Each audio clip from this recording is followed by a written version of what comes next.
രാമായണ മാസം ആരംഭിക്കുകയാണ്. രാമായണ പാരായണം ഇന്ന് ലോകം മുഴുവനുള്ള മലയാളികൾ ഏറ്റെടുത്ത് നടത്തുന്നു എന്നത് വളരെ സന്തോഷമുള്ള കാര്യമാണ്.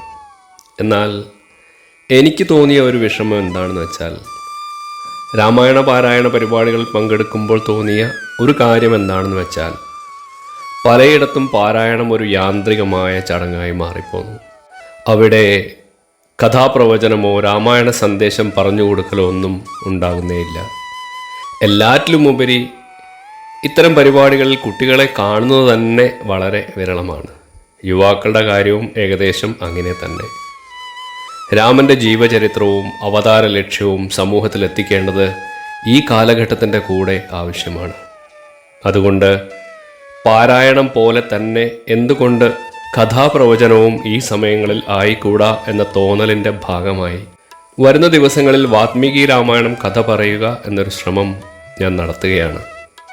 പൂർണ്ണമാക്കാൻ പറ്റും എന്ന ദൃഢനിശ്ചയത്തോടെ ആരംഭിക്കുകയാണ്. രാമായണം കേൾക്കുന്നതിലൂടെ, പഠിക്കുന്നതിലൂടെ നമ്മുടെ ഭാഷയും ശുദ്ധമാകും, നമ്മുടെ ചിന്ത ശുദ്ധമാകും.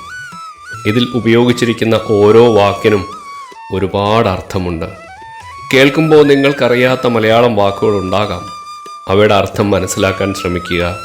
മലയാളം എന്ന നമ്മുടെ സ്വന്തം ഭാഷയിലും നമ്മൾ അറിവുള്ളവരാകട്ടെ. മലയാളം മാതൃഭാഷയാണ്, അമ്മയുടെ ഭാഷ. അമ്മ അമ്മിഞ്ഞപ്പാലിനൊപ്പം നമുക്ക് നൽകിയ അമൃത്. ഭാഷയെ അറിയുന്നവനെ സംസ്കാരവും അറിയാൻ കഴിയുകയുള്ളൂ എന്നാണ് പഴമക്കാർ പറയുക. രാമായണം പാരായണം ചെയ്യുമ്പോൾ, രാമായണം കഥ പറയുമ്പോൾ ഹനുമാൻജിയും അടുത്ത് വന്നിരിക്കും എന്നൊരു സങ്കല്പമുണ്ട് നമ്മൾക്ക്. ശ്രീരാമചന്ദ്രൻ്റെയും സീതാമാതാവിൻ്റെയും ഹനുമാൻജിയുടെയും അനുഗ്രഹം പറയുന്നയാൾക്കും കേൾക്കുന്നയാൾക്കും ഉണ്ടാകും ഉറപ്പ്.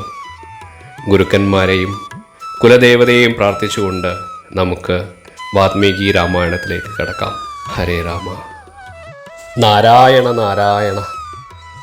ദേവർഷിയായ നാരദ മഹർഷിയുടെ നാരായണ മന്ത്രം കേട്ട് വാത്മീകി മഹർഷിയും ശിഷ്യരും ഓടിയെത്തി അദ്ദേഹത്തെ സ്വീകരിച്ചിരുത്തി. അതിഥി ദേവോ ഭവ എന്നാണല്ലോ. അതിഥിയെ ദേവനായി കണ്ട് സ്വീകരിക്കണം എന്നാണ് നിയമം. അതിഥി സൽക്കാരമൊക്കെ കഴിഞ്ഞ ശേഷം എല്ലാവരും ചർച്ചയിലേക്ക് നീങ്ങി. എല്ലാവരും മഹാത്മാക്കൾ, പണ്ഡിതന്മാർ, അങ്ങനെയുള്ളവർ ഒന്നിച്ചാലുള്ള വിശേഷം പറയണ്ടല്ലോ. പലതും സംസാരത്തിൽ വന്നു. അതിനിടയിൽ വാത്മീകി മഹർഷി നാരദരോട് ചോദിച്ചു, മഹർഷേ, സർവഗുണങ്ങളും സിദ്ധികളും ഒത്തുചേർന്ന മനുഷ്യർ ആരെങ്കിലും ഉണ്ടോ?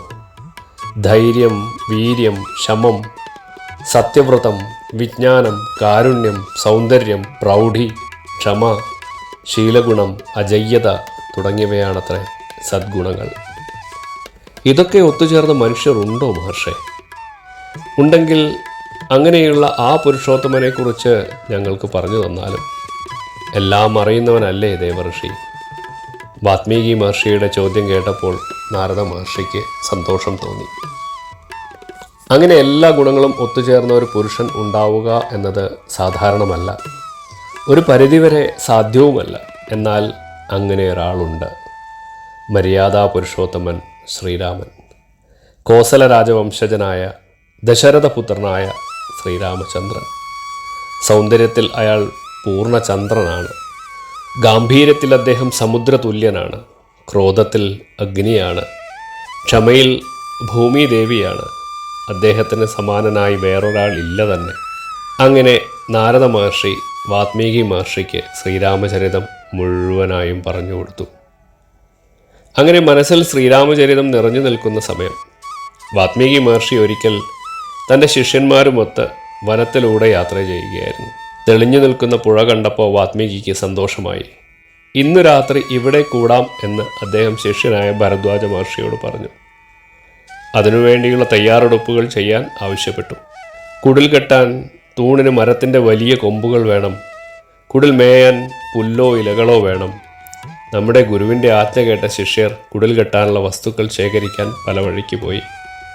അങ്ങനെ നിൽക്കുമ്പോഴാണ് ഒരു മരച്ചിലയിലിരിക്കുന്ന 2 ഇണപ്പക്ഷികളെ വാത്മീകി മഹർഷി കാണുന്നത്. ഇണക്കിളികളിൽ ഒന്നിനെ വേടൻ അമ്പെയ്ത് വീഴ്ത്തിയത് കണ്ടപ്പോൾ വാത്മീകി മഹർഷിയുടെ നാവിൽ നിന്നും വന്നതാണ് ഈ ശ്ലോകം. മാനിഷാദ പ്രതിഷ്ഠാന്ത്വാം ആഗമ ശാശ്വതി സമ യത് ക്രൗഞ്ചമിഥുനാദേക അവധി കാമമോഹിതം. ഇതാണ് ലോകത്തിലെ ആദ്യത്തെ ശ്ലോകം. വേദങ്ങൾ ഇതിനു മുമ്പ് ഉണ്ട് എങ്കിലും വേദത്തിലുള്ളത് മന്ത്രങ്ങളാണ്. രണ്ടും വ്യത്യസ്ത ഭാവത്തിലുള്ളതാണ് എന്നർത്ഥം. എങ്ങനെ ഈ വരികൾ എൻ്റെ മനസ്സിൽ വന്നു എന്ന ചിന്തയായി വാത്മീകി മഹർഷിക്ക്. ഇതിനു മുമ്പ് ഇങ്ങനെയൊന്നും ഞാൻ കേട്ടിട്ടില്ല, ചിന്തിച്ചിട്ട് പോലുമില്ല. ഈ ശ്ലോകത്തെക്കുറിച്ച് അദ്ദേഹം ഒരുപാട് ചിന്തിച്ചു, ശിഷ്യന്മാരുമായി ചർച്ചയും ചെയ്തു. അങ്ങനെ മഹർഷിയുടെ മനസ്സിൽ ശ്ലോകം നിറഞ്ഞു നിന്നു. എങ്ങനെയാണ് ഈ ശ്ലോകം ഉണ്ടായത് എന്ന് ചിന്തിച്ചു കൊണ്ടിരുന്ന മഹർഷിക്ക് മനസ്സിലായി, ശോകത്തിൽ നിന്നാണ്, സങ്കടത്തിൽ നിന്നാണ് ഈ ശ്ലോകം ഉണ്ടായത്. ശ്രീരാമൻ്റെ കഥകൾ മനസ്സിൽ നിറഞ്ഞു നിൽക്കുന്നു. ഒപ്പം താൻ കണ്ട സങ്കടത്തിൽ നിന്നും ഉദ്ഭവിച്ച ശ്ലോകവും. അങ്ങനെ ഇരിക്കുമ്പോഴാണ് മഹർഷിക്ക് മുൻപിൽ ബ്രഹ്മദേവൻ പ്രത്യക്ഷപ്പെടുന്നത്. ബ്രഹ്മദേവൻ പറഞ്ഞു, അങ്ങ് രചിച്ച ശ്ലോകം സർവലക്ഷണമൊത്തതാണ്. ഇതേ രീതിയിൽ അങ്ങ് രാമചരിതം കൂടി എഴുതിയാലും.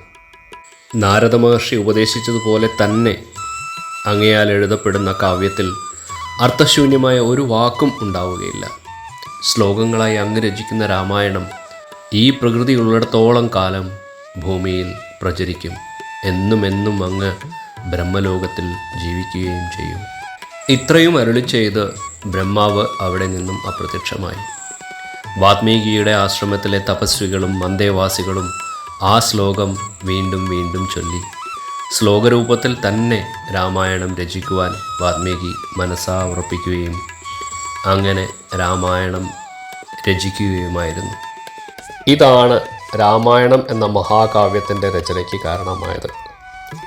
വാത്മീകി മഹർഷി വിസ്തൃതമായി മനോഹരമായ കാവ്യമായി രാമചരിതം എഴുതി. അതാണ് രാമായണം. അത് വാത്മീകി രാമായണം എന്ന പേരിൽ ഇന്നും വളരെ പ്രശസ്തമാണ്. ലോകത്ത് പല ഭാഷകളിൽ പലരുടെയും കാഴ്ചപ്പാടിൽ പലതരം രാമായണങ്ങൾ ഉണ്ടായിട്ടുണ്ട് എങ്കിലും എല്ലാത്തിൻ്റെയും പ്രാമാണിക ഗ്രന്ഥം വാത്മീകി രാമായണമാണ്. രാമൻ്റെയും രാമയുടെയും അയനമാണ് രാമായണം. രാമ എന്നാൽ സീതാദേവി. വാത്മീകി മഹർഷി രാമായണം ലവകുശന്മാരെ പഠിപ്പിച്ചു. ലവകുശന്മാർ മനോഹരമായി ശ്രീരാമചന്ദ്രൻ്റെ കൊട്ടാരത്തിൽ 32 ദിവസം കൊണ്ട് പാടി അവതരിപ്പിച്ചു രാമായണം. സന്തോഷം കൊണ്ട് ശ്രീരാമൻ അവർക്ക് 1000കണക്കിന് സ്വർണ്ണ നാണയം സമ്മാനമായി നൽകി.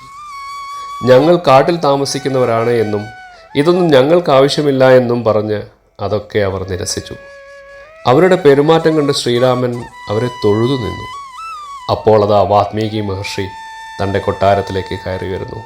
രാമ, ഇത് നിന്റെ മക്കൾ തന്നെയാണ് എന്നും സീതാദേവി പരിശുദ്ധവും പരിവ്രതയുമാണെന്നും അദ്ദേഹം രാജസദസ്സിൽ എല്ലാവരുടെയും മുമ്പിൽ വെച്ച് പറയുകയും ചെയ്തു. സീതാദേവിയെ വീണ്ടും തിരിച്ചു വിളിക്കാൻ ശ്രീരാമൻ തയ്യാറാവുകയായിരുന്നു. ഹരേ രാമ.